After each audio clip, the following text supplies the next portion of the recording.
त अॼु तव्हांखे ॿुधाईंदासीं नारियल जी विशेषता।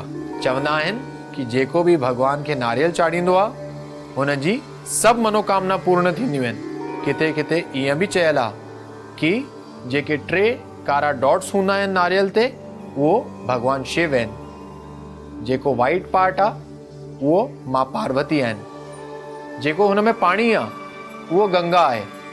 ऐं जेको ॿाहिरों जो जेको सरफेस आहे, जेको ॿाहिरि जो हिसो आहे, हुनखे चवंदा आहिनि कार्तिकेय। जेको असांजो ईगो हूंदो आहे उहो सख़्तु हूंदो आहे, पर जेको शरीर में असांखे भॻवान मन ॾिनो आहे उहो नरम हूंदो आहे। इहा ई सोच रखणी आहे कि असांखे पंहिंजे ईगो खे मारणो आहे, पंहिंजे मन सां भॻवान में सरेंडर करणो आहे, त भॻवान जी असीम कृपा असां सभिनीनि खे प्राप्त थींदी।